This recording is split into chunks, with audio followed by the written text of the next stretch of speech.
Hello students, तो आज हम करने जा रहे हैं class 10th exercise 3.4 question number 2। और उसका जो फर्स्ट पार्ट है वो क्या है तो देखते हैं। If we add 1 to the numerator and subtract 1 from the denominator of a fraction that reduces to 1 and if it becomes 1 over 2 if we only add 1 to the denominator, what is the fraction? हमें find out क्या करना है, fraction करना है। देखो basically question बोल क्या रहा है कि if we add 1 to the numerator, यानी कि हमारे पास कोई फ्रैक्शन है। फ्रैक्शन हमेशा आपको पता होगा किस फॉर्म में होता है, x अपॉन y की फॉर्म में, या a ओवर b या w over x, what ever you want, right. तो हमारे पास एक फ्रैक्शन है जो कि हमारे पास क्या होगा, x अपॉन y के फॉर्म में होगा।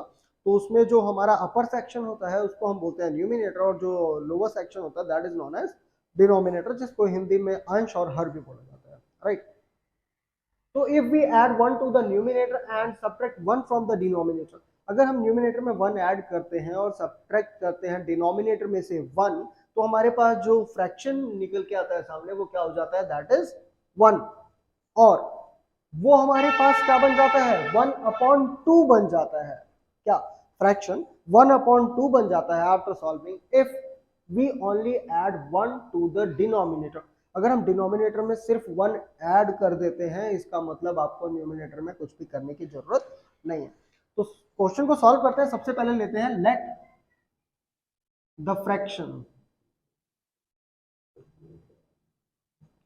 हमने मान लिया कि हमारे पास जो फ्रैक्शन है that is x upon y। Fraction हमने क्या मान लिया, that is x upon y। अब हमारे पास क्या है, add 1 to the numerator and subtract 1 from the denominator according to first condition. तो यहां पे आप लगाओगे अकॉर्डिंग टू फर्स्ट कंडीशन। जैसे ही आप फर्स्ट कंडीशन लगाते हो तो फर्स्ट कंडीशन में आपको क्या बोला गया है, that add 1, we add 1 to the numerator. Numerator में हमने 1 ऐड कर दिया and subtract 1 from the denominator, और डिनोमिनेटर में से 1 सब्ट्रैक्ट किया। तो जैसे ही आप न्यूमिनेटर में 1 ऐड करके डिनोमिनेटर में से 1 सब्ट्रैक्ट करते हो तो आपके पास जो फ्रैक्शन बनता है वो क्या बनता है, that is equals to 1। Upon में कुछ नहीं है तो हम यहाँ पे भी क्या लगा देंगे, लगा देंगे। अभी हमारे पास लीनियर इक्वेशन नहीं आई है तो हम इसको किस में कन्वर्ट करेंगे, लीनियर इक्वेशन में कन्वर्ट करेंगे। तो लीनियर इक्वेशन में कन्वर्ट करने के लिए आप इसको क्रॉस मल्टीप्लाई कर सकते हैं, राइट। हमने इसको क्या कर दिया, क्रॉस मल्टीप्लाई कर दिया। तो क्रॉस मल्टीप्लाई करेंगे तो देखो आपके पास क्या आ जाएगा, that is x plus 1 equals to y minus 1। 1 को x प्लस 1 से मल्टीप्लाई करेंगे तो हमारे पास क्या आ जाएगा, x प्लस 1 आ जाएगा, और y माइनस 1 को 1 से मल्टीप्लाई करेंगे तो हमारे पास y माइनस 1 आ जाएगा।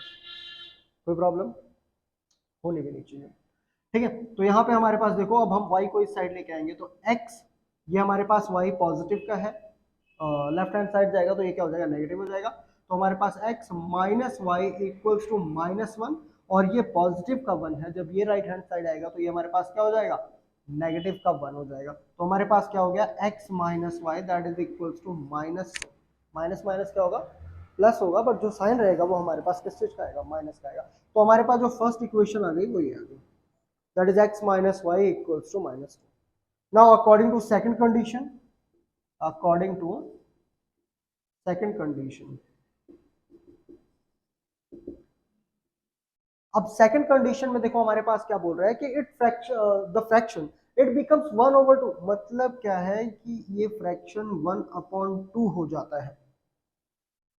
इट बिकम्स 1/2, जो फ्रैक्शन है वो 1/2 हो जाता है, लेकिन कब, if we only add 1 to the denominator. हमारे पास फ्रैक्शन क्या है, x upon Y.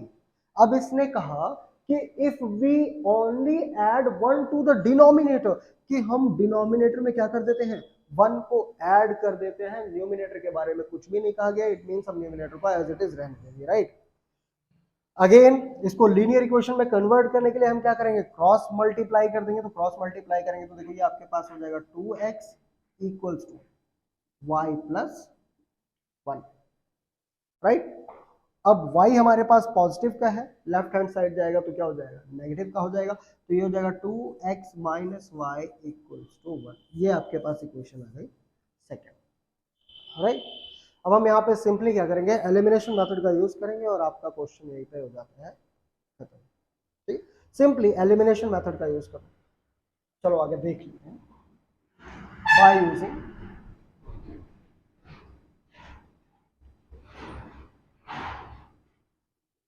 Elimination method, तो जब आप इसमें एलिमिनेशन मेथड यूज कर रहे हो तो देखो एलिमिनेशन मेथड क्या बोलता है, x minus y is equal to -2 और 2x minus y is equal to 1। तो इसमें आपको किसी एक पोर्शन को क्या करना है, इक्वल करना है, राइट। या तो आप x को इक्वल कर दो या तो y को। तो जब आप ध्यान से देखोगे तो यहाँ पे y हमारे पास ऑलरेडी इक्वल है, राइट। y हमारे पास क्या है, इक्वल है। तो हमें कुछ भी करने की जरूरत नहीं है, सिंपली आप इसके साइन चेंज कर दोगे। पॉजिटिव है तो नेगेटिव, नेगेटिव है तो पॉजिटिव और पॉजिटिव है तो नेगेटिव। ये पॉजिटिव नेगेटिव आप किस तरीके से लगाओगे, जो सेकंड इक्वेशन के साइन है उनको देख के, राइट। यहाँ पे पॉजिटिव है तो यहाँ नेगेटिव आ जाएगा, नेगेटिव है तो पॉजिटिव आ जाएगा और पॉजिटिव है तो अगेन नेगेटिव आ जाएगा, राइट। अब देखो हम ऊपर वाला साइन कंसीडर करेंगे और नीचे वाला साइन कंसीडर करेंगे, जो इनके साथ में साइन है इनको कंसीडर हम नहीं कर रहे।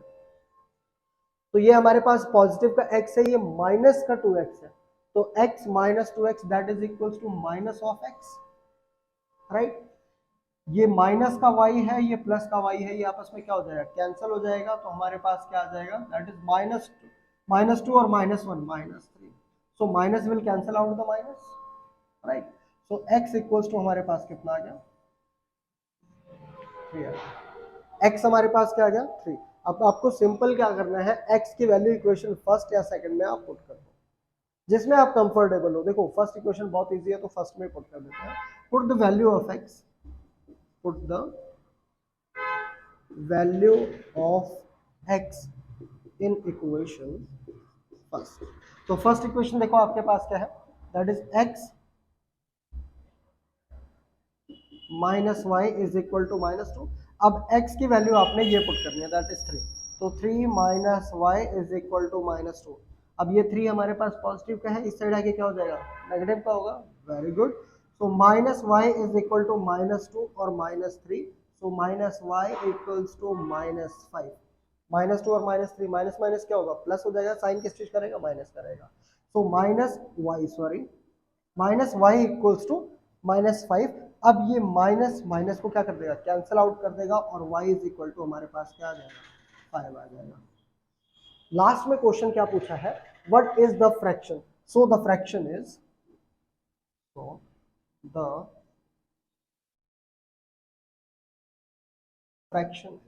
फ्रैक्शन हमने क्या एज्यूम किया था, x अपॉन वाई। तो x हमारे पास देखो क्या आ गया, दैट इज 3। x हमारे पास क्या है, 3 और y हमारे पास क्या है, 5। तो हमारे पास जो फ्रैक्शन बनेगा वो क्या बन जाएगा, 3/5, which is our required answer, right? So pause the video to note it down. Matrix, और आज हम करने जा रहे हैं क्लास 10th एक्सरसाइज 3.4 के क्वेश्चन नंबर 2 का सेकंड पार्ट। तो देखो सेकंड पार्ट आपके पास क्या है, 5 years ago Nuri was thrice as old as Sonu। 5 years ago Nuri was means पहले थी, तो 5 years ago Nuri was as thrice as old as Sonu। देखो यहाँ पे ना तो हमें सोनू की एज का पता है और ना ही नूरी की एज का, राइट। तो सबसे पहले क्वेश्चन को समझ लेते हैं कि 5 years ago Noori was thrice as old as Sonu, यानी कि 5 साल पहले जो नूरी की एज थी वो सोनू की एज का कितना थी, थ्राइस। कितना थी, thrice, 3 Guna.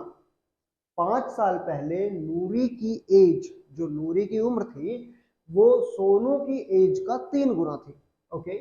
10 years later Noori will be twice as old as Sonu, और 10 साल बाद will be, है ना। तो 10 साल बाद जो नूरी की एज होगी वो सोनू की एज का कितना रह जाएगी, 2 गुना रह जाएगी। How old are Noori and Sonu, और जो नूरी और सोनू की एज है वो क्या है। तो इसमें कहीं भी हमें नूरी और सोनू की एज का पता नहीं बताया गया है, तो हम क्या करेंगे, हम एज्यूम करेंगे। तो हम क्या करते हैं, एज्यूम करते हैं। देखो solution, let the present age of Noori, Noori की प्रेजेंट एज हमने कितनी मान ली, x ईयर्स। नूरी की प्रेजेंट एज हमने क्या मान ली, x years, and present age of Sonu, so the present age of Sonu. और सोनू की प्रेजेंट एज हम मान लेते हैं y ईयर्स, राइट। सो नूरी की प्रेजेंट एज है x ईयर्स और जो सोनू की प्रेजेंट एज है वो कितनी है y ईयर्स। पहला क्वेश्चन, पहली लाइन क्या है, 5 years ago नूरी वाज, यानी कि 5 साल पहले, तो हम यहाँ पे स्टेटमेंट डाल देंगे that is 5 years ago, 5 years ago। अब यहाँ पे एक स्पेसिफिक लाइन होगी कि 5 साल पहले की बात आप कर रहे हो, ठीक है। तो 5 years ago एज ऑफ, या आप इसको डायरेक्ट भी लिख सकते हो दैट नूरीज एज, 5 years ago। अगर आज उसकी प्रेजेंट एज कितनी है, x years है, तो 5 साल पहले नूरी कितने की होगी, x माइनस 5, x माइनस 5 ईयर्स, राइट।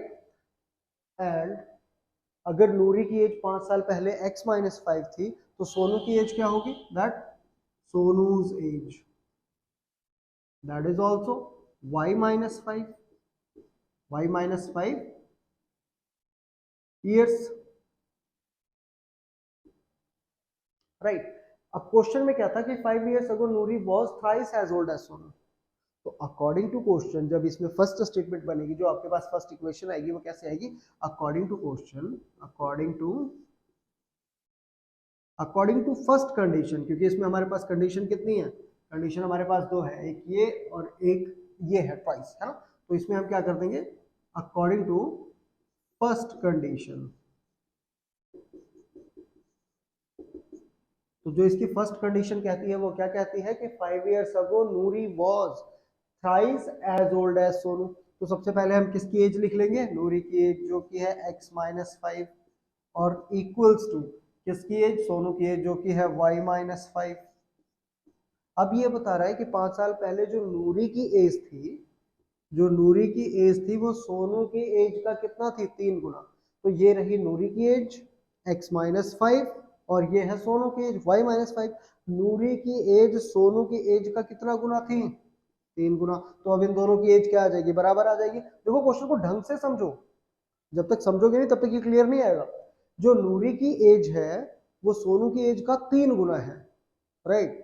नूरी की एज सोनू की एज का 3 गुना है। तो अगर हम 5 साल पहले नूरी की एज और सोनू की एज का कंपैरिजन करें, तो नूरी की एज और सोनू की एज, फिर हम उसको किससे मल्टीप्लाई करेंगे, सोनू की एज को 3 से, तब ये इसके बराबर हो जाएगा, राइट। ओके, अब इस इक्वेशन को हम सॉल्व कर लेते हैं। तो हमारे पास x माइनस 5 ही एज इट इज आ जाएगा, 3 को y से मल्टीप्लाई करेंगे तो 3y, और 3 को माइनस 5 से मल्टीप्लाई करेंगे तो माइनस का 15, राइट। अब जो हमारे पास वेरिएबल वाली टर्म है 3y, इसको हम इस साइड लेके जाएंगे, तो ये हो जाएगा x minus 3y is equal to minus का 15 आपके पास यहाँ बच गया, और ये जो माइनस का 5 है ये इक्वल के इस साइड आके क्या हो जाएगा, प्लस हो जाएगा, तो प्लस का 5। तो हमारे पास पहली इक्वेशन आ जाएगी x minus 3y is equal to minus 10। Minus plus क्या होता है, माइनस होता है, तो माइनस का 10। ये आपके पास पहली इक्वेशन आ गई। और हमने अभी फर्स्ट कंडीशन लगाई है, तो कंडीशन हमारे पास एक और बाकी है, कौन सी, कि 10 years later Noori will be twice as old as Sonu. तो यहाँ पे हमने 5 years अगो की बात की थी, अब हम करेंगे 10 years लेटर की बात, कि 10 साल बाद एज ऑफ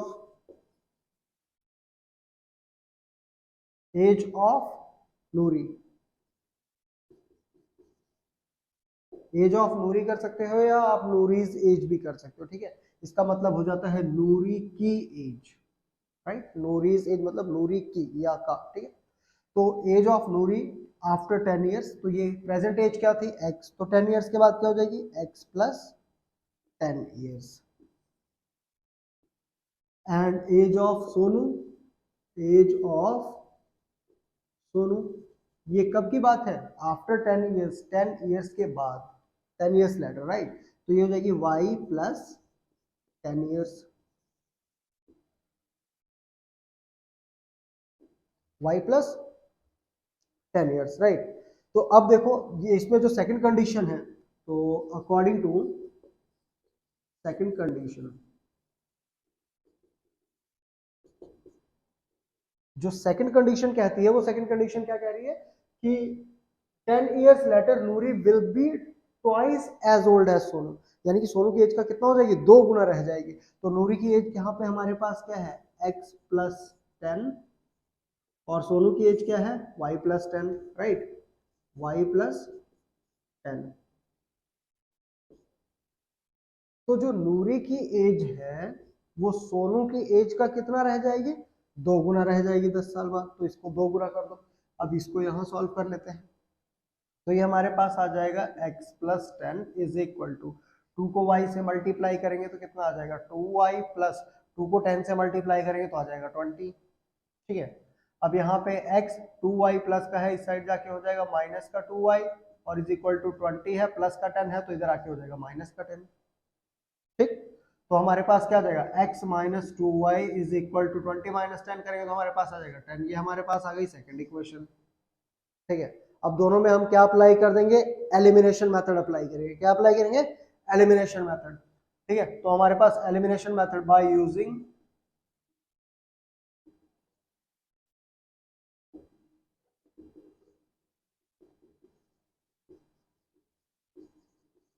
एलिमिनेशन मेथड। तो जब आप एलिमिनेशन मेथड का यूज करेंगे तो देखो हमारे पास क्या होता है, पहली इक्वेशन हमारे पास क्या आ गई, पहली इक्वेशन हमारे पास x minus 3y is equal to minus 10, और दूसरी इक्वेशन है x minus 2y is equal to 10। ठीक है, तो अब हम साइन का यूज करेंगे, साइन माइनस, यहाँ माइनस है तो प्लस आ जाएगा, और यहाँ प्लस है तो माइनस आ जाएगा। अब ये प्लस का है, ये माइनस का है, ये आपस में कैंसिल हो जाएंगे। फिर आप देखेंगे ये प्लस का है, ये माइनस का है, ये प्लस का है, तो माइनस का 3y और प्लस का 2y क्या बच जाएगा, माइनस का y is equal to minus minus 10 minus 10 minus minus क्या हो जाएगा, प्लस हो जाएगा, तो 10 और 10 क्या हो जाएगा, माइनस का 20। फिर हम माइनस से माइनस कैंसिल कर देंगे तो y हमारे पास कितना आ जाएगा, 20 आ जाएगा। y कितनी आ जाएगी हमारे पास, 20 आ जाएगी। Now put the value of y। अब आप y की वैल्यू किसी भी इक्वेशन में पुट कर सकते हो, चाहे आप फर्स्ट इक्वेशन में पुट कर लो, चाहे आप सेकंड में। So put the value of y, put the value of y in equation first या सेकंड जो भी आप चाहें, तो हम फर्स्ट में पुट कर लेते हैं इक्वेशन फर्स्ट। तो हमारे पास क्या आ जाएगा, x minus 3y is equal to minus 10। अब देखो x माइनस 3 और y हमारे पास कितना था, 20 था, तो इज इक्वल टू माइनस 10। तो हमारे पास क्या हो जाएगा, x माइनस, अब माइनस 3 को 20 से मल्टीप्लाई करेंगे तो कितना आ जाएगा, माइनस का 60 आ जाएगा, इज इक्वल टू माइनस 10 है। तो x इज इक्वल टू हमारे पास क्या हो जाएगा, माइनस का 10 और प्लस का 60 हो जाएगा इधर आके। ठीक है, तो हमारे पास x इक्वल्स टू कितना आ जाएगा, अब 60 में से 10 माइनस कर दो, क्योंकि माइनस प्लस क्या होता है, माइनस होता है, तो 60 में से 10 माइनस करेंगे तो हमारे पास क्या आ जाएगा, प्लस का 50 आ जाएगा। ठीक है, तो x बराबर हमारे पास आ गया 50। यानी कि हम कह सकते हैं कि एज ऑफ, जो प्रेजेंट एज है, क्या है, present age of Noori, present age of Noori जो होगी वो हमारे पास कितनी हो जाएगी, 50 इयर्स। ठीक है, और प्रेजेंट एज ऑफ किसकी निकालनी थी, सोनू। सोनू की प्रेजेंट एज क्या है, तो सोनू की प्रेजेंट एज आपके पास y इज इक्वल टू कितना आ रहा है, 20 आ रहा है, 20 इयर्स। ठीक है, तो यहाँ देखो अगर आप कॉमन सेंस का यूज करो तो आप बता सकते हो कि नूरी और सोनू का जो रिलेशन है वो इस क्वेश्चन में क्या रिलेशन हो सकता है। नूरी और सोनू का जो रिलेशन है वो क्या रिलेशन हो सकता है, ये कमेंट बॉक्स में बताओ। ठीक है, so pause the video to note it down. तो आइए देखते हैं क्वेश्चन नंबर 2 का अगला part, that is third part. और क्वेश्चन थर्ड पार्ट क्या कहता है कि the sum of the digit of 2 digit number. देखो कोई हमारे पास 2 डिजिट का एक नंबर है, the sum of the digit of a 2 digit number, और उन दोनों डिजिट्स का जब हम सम करते हैं, राइट, 2 डिजिट नंबर इज 9। अब मान ले हमारे पास 2 डिजिट का कोई नंबर है, फॉर एग्जांपल 98 है। ठीक है, तो ये हमारे पास क्या है, 2 डिजिट का नंबर है, या 27 है, या 72 है, या 63 है, या 36 है। तो ये सारे के सारे हमारे पास क्या है, 2 डिजिट के नंबर है। अब ये क्या बता रहा है कि the sum of the digit of a 2 digit number is 9, कि अगर हम उन दोनों का क्या कर दें, सम कर दें, किनका, इन दोनों डिजिट्स का। जैसे 2 + 7 तो क्या आना चाहिए, 9 आना चाहिए। अगर हम 7 + 2 करते हैं तो भी क्या आना चाहिए, 9 आना चाहिए। अगर हम 6 + 3 या 3 + 6 करते हैं तो भी क्या आना चाहिए, 9 आना चाहिए। इसी हिसाब से कि the sum of the digit of a 2 digit number, कि दो 2 डिजिट नंबर का जो सम होगा वो कितना होना चाहिए, 9 होना चाहिए, ठीक है। उसके बाद ऑल्सो 9 टाइम्स दिस नंबर, अब जो हमने नंबर लिखा होगा also 9 times this number is twice the number obtained by reversing the order. अब इसी नंबर का जो 9 टाइम्स होगा उस नंबर को जब हम रिवर्स करके लिखेंगे, फॉर एग्जांपल मान लो हमने 27 लिख दिया, अब 27 को रिवर्स करने का मतलब क्या है, 7 पहले आ जाएगा और 2 बाद में आ जाएगा।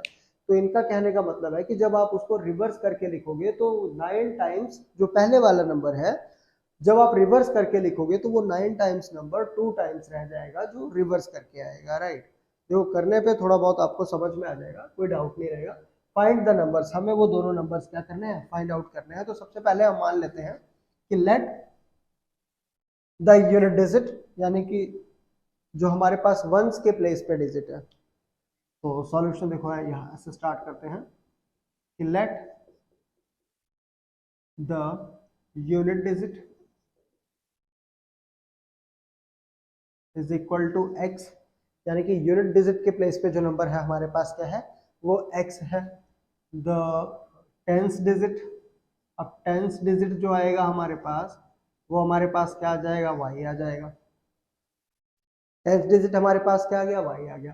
देखो हमारे पास यूनिट डिजिट x आ गया और टेंस डिजिट क्या आ गया, y आ गया। लेकिन अगर आप यूनिट डिजिट और टेंस डिजिट को सिंपली लिखते हो, मान लो अगर मैं y और x लिख रहा हूँ, ये यूनिट डिजिट है, ये टेंस डिजिट है, तो जब आप 27 लिखते हो तो ध्यान देना आप करते क्या हो, 7 को तो आप एज इट इज लिख देते हो, ठीक है। लेकिन जब आप 27 लिखते हो तो 2 के साथ आप किसको मल्टीप्लाई करते हो, 2 इंटू 10 प्लस 7 करते हो, यानी कि यूनिट डिजिट तो 7 रहेगा, लेकिन जो टेंस डिजिट होगा उसके साथ किसकी मल्टीप्लिकेशन हो जाएगी, 10 की मल्टीप्लिकेशन हो जाएगी, तब वो हमारे पास क्या बनेगा, टेंस डिजिट बनेगा। बहुत सारे बच्चे यहाँ पे कंफ्यूज रहते हैं, आपने कंफ्यूज नहीं होना है। तो हम जो number, the number obtained, the number obtained, जो नंबर हमारे पास आएगा वो क्या आ जाएगा, वो आ जाएगा 10y प्लस एक्स, ठीक है। 10y क्यों, क्योंकि ये टेंस के प्लेस पे है, कौन सा है, जो टेंस डिजिट है। अब वंस का डिजिट तो जो यूनिट वाला प्लेस रहेगा वो तो सिंपल रहेगा, लेकिन जब आप टेंस के डिजिट पे जाओगे, अब टेंस y कोई भी नंबर हो सकता है, लेकिन वो कब आएगा, जब आप उसको 10 से मल्टीप्लाई करोगे। देखो अगर मैं 36 लिखता हूँ तो 6 हमारे पास वंस का डिजिट है, और ये जो 3 है अगर हम इसको मल्टीप्लाई नहीं करेंगे 10 से तो हमें पता कैसे चलेगा कि ये क्या है, ठीक है। अगर हम इसी को 36 को एक्सपेंडेड फॉर्म में लिखें जो आपने थर्ड और फोर्थ में किया होगा, तो ध्यान देना कैसे किया होगा आपने, आप इसको 30 प्लस 6 लिखते हैं, 36 का ये हमारे पास नॉर्मल फॉर्म है, ठीक है, और ये स्टैंडर्ड फॉर्म, 36 हमारे पास क्या है, स्टैंडर्ड फॉर्म है, और 30 प्लस 6 ये हमारे पास एक्सपेंडेड फॉर्म है। तो जब आप इसको एक्सपेंड करके लिखोगे तो आप इसको इसी तरीके से लिखोगे, राइट, ठीक है। तो हम क्या करेंगे, 6 को एज इट इज लिख दिया और 3 को किससे मल्टीप्लाई कर देंगे, 10 से मल्टीप्लाई कर देंगे, तभी तो हमारे पास 36 आएगा। तो ये हमारे पास क्या हो जाएगा, ये हो जाएगा हमारे पास टेंस डिजिट। तो जो टेंस के डिजिट पे, टेंस के प्लेस पे हमारे पास डिजिट होगा उसकी मल्टीप्लिकेशन किससे होगी, 10 से होगी। तो इसमें आपने कंफ्यूज नहीं होना है, ठीक है। तो the number obtained that is 10y plus x। अब देखो बोल क्या रहा है कि the sum of the digit of a 2 digit number. तो हमारे पास फर्स्ट कंडीशन क्या है, द सम ऑफ द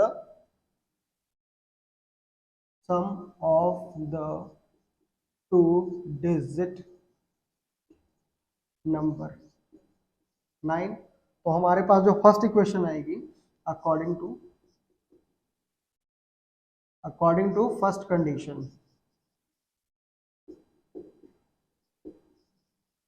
जो हमारे पास फर्स्ट कंडीशन लगेगी तो हमारे पास क्या होगा, x प्लस वाई, यानी कि जो वंस के प्लेस पे और जो टेंस के प्लेस पे है उसको जोड़ के क्या आना चाहिए, 9 आना चाहिए। ये हमारे पास कंडीशन फर्स्ट आ गई, इक्वेशन फर्स्ट, राइट। अब सेकंड इसमें क्या बोला है, सेकंड कंडीशन में ये क्या बोल रहा है कि also 9 times this number is twice the number obtained by reversing.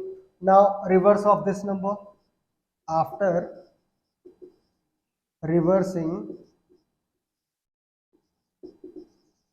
The number, जब हम नंबर को रिवर्स कर देते हैं तो देखो जो हमारा नंबर ऑब्टेन्ड हुआ है वो क्या हुआ है, 10y प्लस एक्स हुआ है।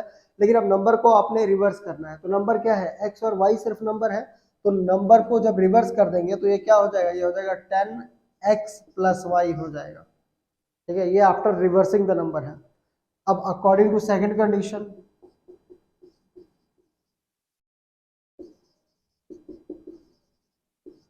अकॉर्डिंग टू सेकंड कंडीशन, तो जो इसका सेकंड कंडीशन आएगा वो इसने क्या बोला है कि ऑल्सो 9 टाइम्स दिस नंबर, ये वाला जो नंबर है इस नंबर का 9 times of this number is equal to 9 times this number is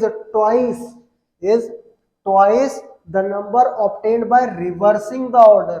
ये कितना हो जाएगा, ट्वाइस हो जाएगा किस नंबर के, जो नंबर रिवर्स करके हमारे पास आया है, that is 10x plus Y.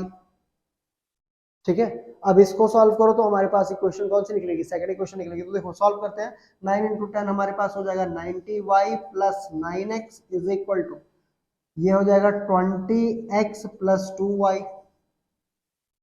ठीक है, अब 20 को इस साइड ले जाएंगे तो हमारे पास क्या आ जाएगा 90y माइनस 20, 90y माइनस का 2y कर दो, 90y माइनस का 2y इज इक्वल टू हमारे पास हो जाएगा 9x माइनस 20x माइनस, देखो 20x और ये प्लस का 9x है तो इस साइड आगे क्या हो जाएगा माइनस का 9x हो जाएगा।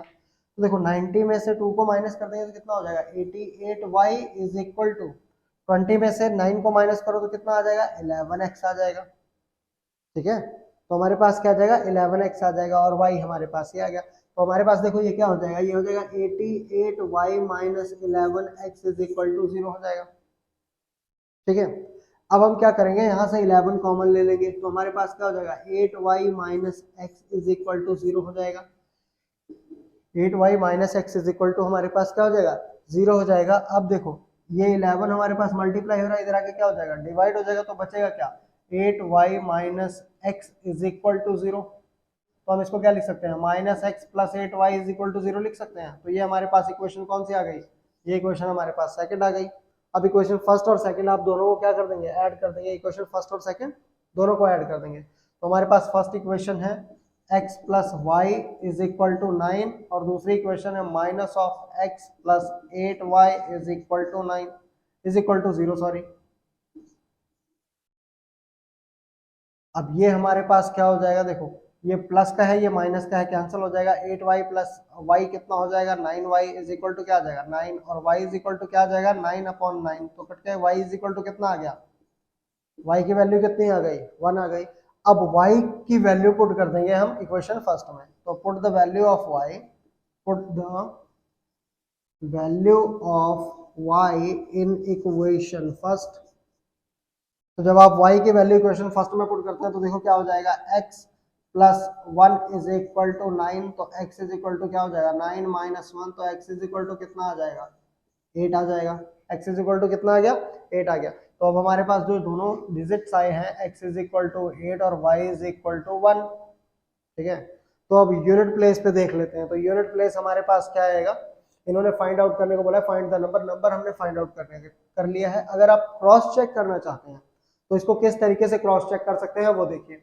अगर हम पहले हमारे पास क्या है 10y, अगर हम 1 इंटू 8 लिखें तो हमारे पास क्या हो जाएगा 18 हो जाएगा। अब अगर हम इसी को रिवर्स करते हैं तो रिवर्स में क्या आ जाएगा 8 पहले आ जाएगा और 1 बाद में आ जाएगा, यानी कि 81 बन जाएगा। ठीक है, उसके बीच में क्या बोल रहे हैं कि 9 times of this number, 9 times of this number will be twice of this number. तो आप 18 को 9 से मल्टीप्लाई कीजिए और देखिए कितना आ रहा है, 18 9 जा कितना होता है 172 होता है, और आप 162 सॉरी 18 9 जा 162 होता है, और आप 81 को भी 2 से मल्टीप्लाई करेंगे तो वही आ जाएगा आपके पास। ठीक है, तो इससे पता चलता है कि हमारा जो क्वेश्चन है वो सही है।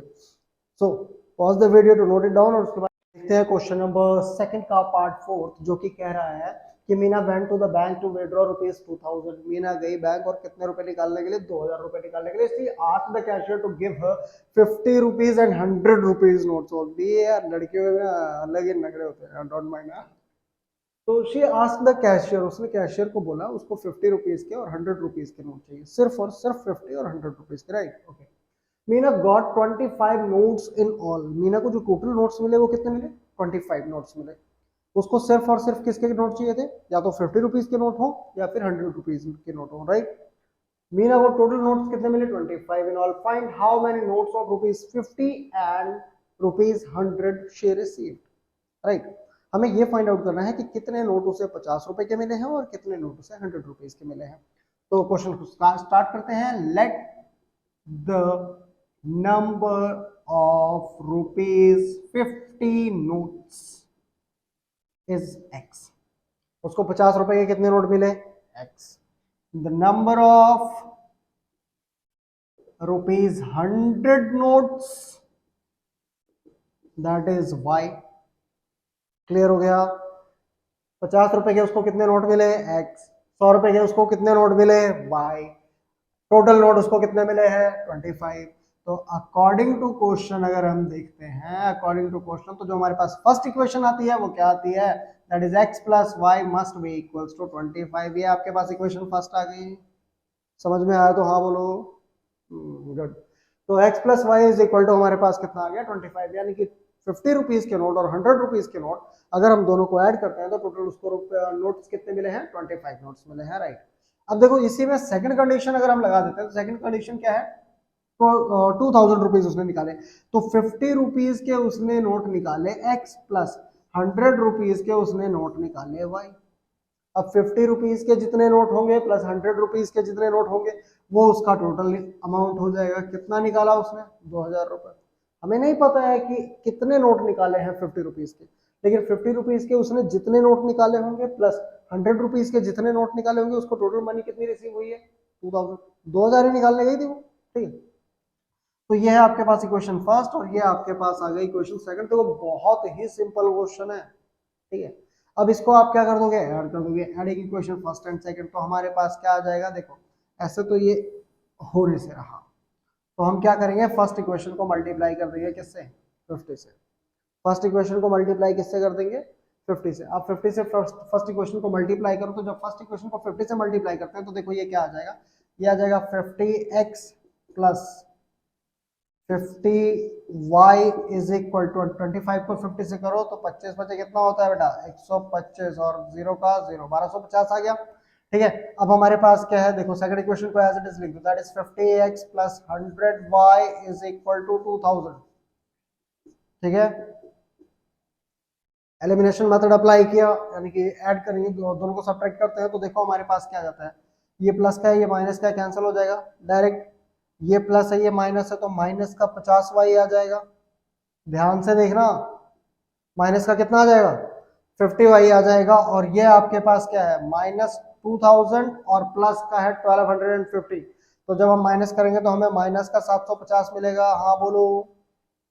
ठीक है, अब हमारे पास क्या है, देखो माइनस से माइनस क्या हो जाएगा कैंसिल आउट हो जाएगा, तो y इज इक्वल टू, अब 50 जो है वो y के साथ मल्टीप्लाई हो रहा है तो इस साइड आके क्या हो जाएगा डिवाइड हो जाएगा, तो 750 अपॉन में क्या आ जाएगा 50, देखो सिंपल 0 से 0 को काट दो, 5 एकम 5 5 एकम 5 कितना बच गया 2, 5 बचे 25, तो y इज इक्वल टू हमारे पास कितना आ गया 15।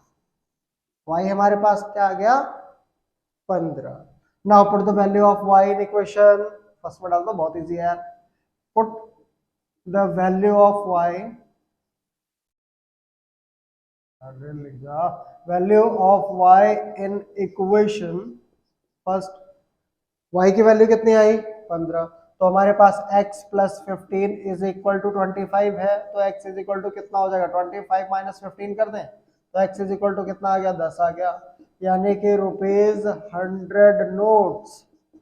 उसके बाद 100 रुपीज के टोटल कितने नोट्स हैं, that is equals to 15 notes है उसके पास 100 रुपीज के, एंड ₹50 नोट्स 50 रुपए के उसके पास कितने नोट हैं 10। अब देखो अगर आप सच में देखना चाहते हैं कि इसका जोड़ 2000 आता है या नहीं, तो 15 नोट है 100 रुपए के, तो बेटा 15 इंटू 100 कितना हो जाएगा 1500 1500, और 50 रुपए के उसके पास नोट है 10, तो ये कितना हो जाएगा 500, मतलब उसने टोटल रुपीज कितने निकाले 2000। तो ये है हमारा आंसर। बोलो जयकारा शेरा वाले का, बोलो सच्चे दरबार की जय। ठीक है, pause the video to note it down. तो इसका फिफ्थ पार्ट है, lending library has a fix charge for first 3 days. कितने दिन के लिए उनके पास फिक्स चार्ज है first 3 days. A lending library has a fixed charge for first 3 days and additional charge for each day thereafter। यानी कि पहले 3 दिन के लिए जो चार्ज है वो उनके पास फिक्स है, उसके बाद हर एक दिन के लिए अलग से चार्ज है। Sarita paid ₹27 for a book she kept for 7 days। Sarita ने एक बुक को अपने पास 7 दिन रखने के लिए 27 रुपए दिए, 27 rupees. while Susie paid ₹21 for the book she kept for 5 days। और सूजी ने एक बुक को 5 दिन अपने पास रखने के लिए 21 रुपए दिए। Find the fix charge and the charge for each extra day. उसके बाद हमें क्या करना है, जो फिक्स चार्ज है, फिक्स चार्ज कितने दिन के लिए है, पहले 3 दिनों के लिए हमें फिक्स चार्ज फाइंड आउट करना है, और उसके बाद ये फाइंड आउट करना है कि पर डे के लिए जो ये एक्स्ट्रा चार्ज लगा रहे हैं वो कितने रुपए लगा रहे हैं। You got that? ओके, तो सॉल्यूशन स्टार्ट करते हैं। लेट द फिक्स चार्ज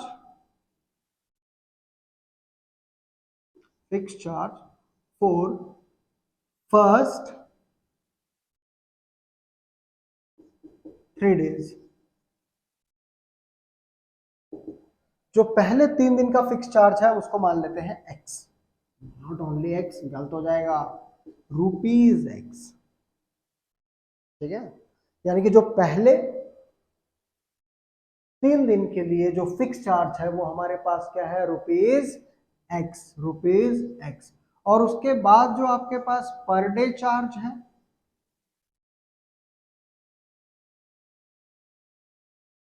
जो पर डे चार्ज है वो है ₹y। जो फिक्स चार्ज है, ध्यान रखना, जो फिक्स चार्ज है वो पहले 3 दिन के लिए है। फिक्स चार्ज वो फर्स्ट 3 days, फिक्स चार्ज 3 दिन के लिए है, यानी कि 3 दिन के लिए आपको एक सिंपल सा अमाउंट देना है और उसमें कोई चार्ज पर डे का नहीं लगेगा, वो 3 दिन के लिए फिक्स चार्ज है। तो fix charge for first 3 days ₹x, और उसके बाद पर डे जो चार्ज लगेगा वो ₹y लगेगा। अब अकॉर्डिंग टू, अगर हम क्वेश्चन चले, अकॉर्डिंग टू क्वेश्चन, अगर हम सिंपली अकॉर्डिंग टू क्वेश्चन चलते हैं तो हम देखते हैं that Sarita paid ₹27 for a book kept for 7 days। 7 दिन के लिए सरिता ने अपने पास बुक रखी। कितने दिन के लिए रखी? 7 दिन के लिए। तो 7 को हम कैसे लिख सकते हैं, 3x। 3 दिन के लिए तो उसके पास चार्ज क्या है, फिक्स। देखो ध्यान से समझो चीज को, 3 दिन के लिए चार्ज क्या है, फिक्स है, तो 3x प्लस, या फिर आप इसको ऐसे भी कर सकते हो कि 3 दिन के लिए जो चार्ज है वो फिक्स है, तो हमने 3 दिन के लिए जो चार्ज लिखा है वो x लिखा है। तो x हमारे पास क्या हो गया, मतलब 3 दिन का जो चार्ज है वो क्या है, x है। 7 दिन उसने बुक अपने पास रखी है, तो 3 दिन प्लस क्या बच गया, 4 दिन अलग से बच जाएंगे। 3 दिन का तो फिक्स चार्ज ₹x है, उसके बाद जो 4 दिन के चार्ज लगेंगे उसको वो y के अकॉर्डिंग लगेंगे। 4 दिन का उसको कुछ और चार्ज लगेगा, तो टोटल उसने कितने पे किए, 27। ये आपके पास आ गया फर्स्ट इक्वेशन।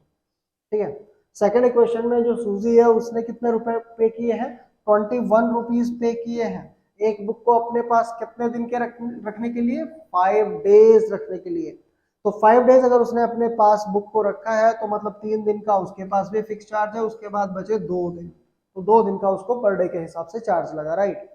अब देखते हैं सबट्रैक्ट इक्वेशन फर्स्ट सेकंड, तो हमारे पास माइनस माइनस और माइनस हो जाएगा, ये हमारे पास क्या हो जाएगा, कैंसिल हो जाएगा, यानी कि x टू x कैंसिल हो जाएगा, और हमारे पास बचेगा क्या, 4y में से 2y माइनस करेंगे तो हमारे पास आ जाएगा 2y। 27 में से 21 को माइनस करेंगे तो हमारे पास आ जाएगा 6।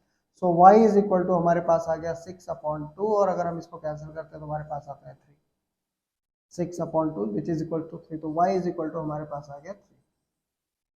Now put the value of y, put the value of y in equation, put the value of y in equation। First में पुट कर दो यार, फर्स्ट इक्वेशन हमारे पास क्या है, x plus 4y is equal to 27। तो x प्लस 4 इंटू वाई हमारे पास क्या है, 3 इज इक्वल टू 27। तो हमारे पास आ जाएगा x plus 4 3 12 is equal to 27, और x इज इक्वल टू आ जाएगा 27 माइनस 12, तो x हमारे पास आ जाएगा 15। x हमारे पास कितना आ जाएगा, 15, यानी कि जो फिक्स चार्ज है दैट इज ₹15, और जो पर डे चार्ज लगेगा आफ्टर 3 days, 3 दिन के बाद जो पर डे चार्ज लगेगा वो है हमारे पास rupees 3, which is our required answer. So pause the video to note